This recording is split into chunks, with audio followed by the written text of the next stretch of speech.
शिक्षक साथियों नमस्कार। मेरे चैनल एडुकेटर जी में आप सभी का हार्दिक अभिनंदन है। इस वीडियो में आप नियोजित शिक्षकों के दिसंबर माह वेतन भुगतान हेतु जिलावार आवंटन की राशि का अपडेट जानेंगे। साथ ही यह भी जानेंगे कि दिसंबर माह का वेतन भुगतान कब तक संपन्न हो जाएगा। इसके बाद आप राज्यकर्मी के दर्जे के अंतर्गत नियोजित शिक्षकों को 3 जिलों के विकल्प पर भी बड़ा अपडेट जानेंगे। यह भी जानेंगे कि क्या नियोजित शिक्षक राज्यकर्मी बनने के बाद अपने ही गृह जिले में बने रहेंगे। न्यूज यह आ रही है कि वे अपने वर्तमान विद्यालय में ही बने रहेंगे। इस पर भी आप अपडेट जानेंगे। और अंत में बीएसईबी द्वारा परीक्षा ली जाएगी अथवा बीपीएससी द्वारा परीक्षा ली जाएगी, इस पर भी आप अपडेट जानेंगे। तो आइए वीडियो प्रारंभ करते हैं। इससे पहले आपसे एक रिक्वेस्ट है, यदि चैनल को सब्सक्राइब नहीं किए हैं तो चैनल को सब्सक्राइब कर दें और वीडियो अच्छा लगे तो एक लाइक अवश्य कर दें।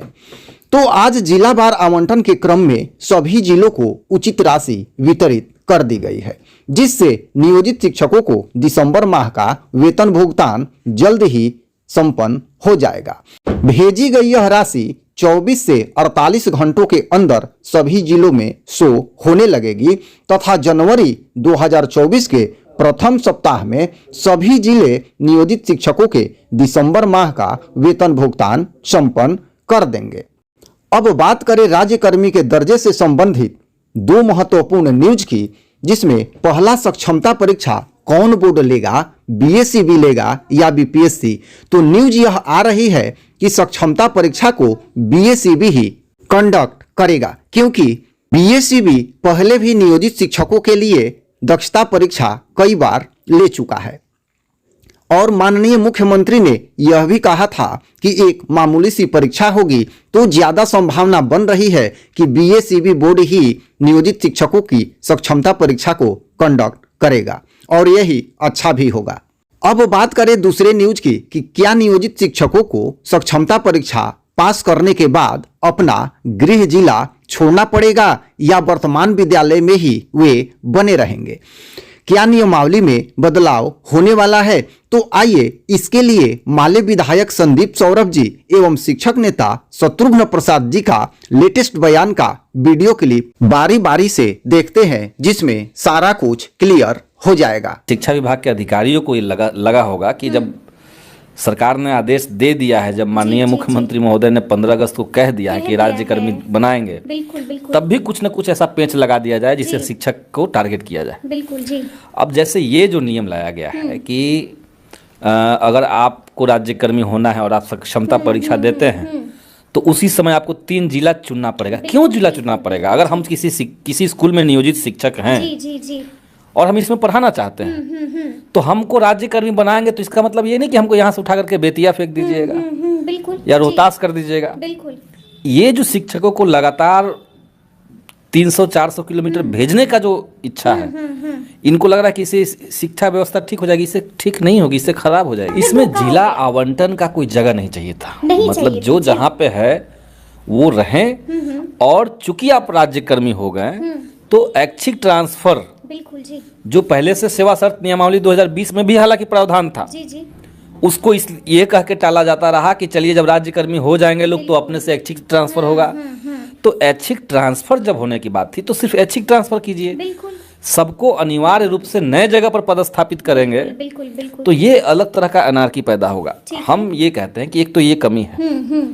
सक्षमता परीक्षा को लेकर के सरकार ने भी कहा, हमने भी कहा, शिक्षक संगठन भी इसके लिए तैयार हुए। जी जी जी। उसमें कानूनी एक अड़चन है, कानूनी एक बाध्यता थी, लेकिन ये प्रतिस्थापन वाला जो मामला है इसको तत्काल सरकार इस पर पुनर्विचार करे, इसमें संशोधन करे। चाहते हैं आप कि एक बार फिर से नियमावली में संशोधन? निश्चित तौर से। देखिए, एक जो बड़ी इस लड़ाई को सरकार ने जो किया इसको हम बड़ी जीत मानते हैं। अब सब सरकारी कर्मी हो गए, टीचर्स का सम्मान बढ़ेगा, ये सब बातें हैं, तो ये तो बड़ा जीत है। लेकिन कुछ लड़ाइयाँ बची हुई है, कुछ मामले बचे हुए हैं, उसको भी लग करके हम लोग शिक्षक संगठनों की बैठक करेंगे, बात करेंगे जी।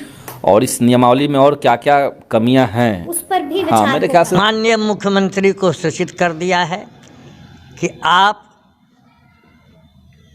फैसला लेने और बिहार गजट में प्रकाशित होने यानी अधिसूचना जारी होने की तिथि से तमाम नियोजित शिक्षकों को राजकर्मी का दर्जा दें। और इसमें जो आपने प्रावधान दिया है, आपने पूरा पढ़ा ही नहीं। मुझे विश्वास है कि एक बार आप पूरी नियमावली पढ़ लीजिए शुरू से अंत तक। यह जो विशिष्ट शिक्षक और विशिष्ट अध्यापक इस प्रकार से विसंगति पैदा नहीं कीजिए, यह अपमानजनक है। जो शिक्षक 20 साल, 16 साल, 17 साल से कार्यरत हैं, उनकी वरीयता विद्यालय में जब से उनका नियोजन हुआ उसी तिथि से वरीयता का निर्धारण आपको करना होगा, यही न्यायपूर्ण होगा। तीसरी बात, ये सामूहिक स्थानांतरण आपने लिख दिया कि आप चॉइस दीजिए 3 जिले का, और जब वहाँ योगदान कीजिएगा तब से आपको विशिष्ट शिक्षक माना जाएगा। हम लोग इसका घोर विरोध करते हैं, और इसीलिए कि आपने ठग लिया, प्रारूप प्रकाशित किया कि हितवर्ग लोग जो हैं शिक्षक संगठन अपना सुझाव दें। जो प्रकाशित किया आपने हम लोगों के सुझाव के लिए, उसमें ये प्रावधान नहीं थे। यह गैर कानूनी नियमावली आपने कैबिनेट से फैसला करवाया है। इस गैर कानूनी नियमावली को वापस करिए और फिर से आप तमाम त्रुटियों को, स्थानांतरण के प्रावधान को हटाइए।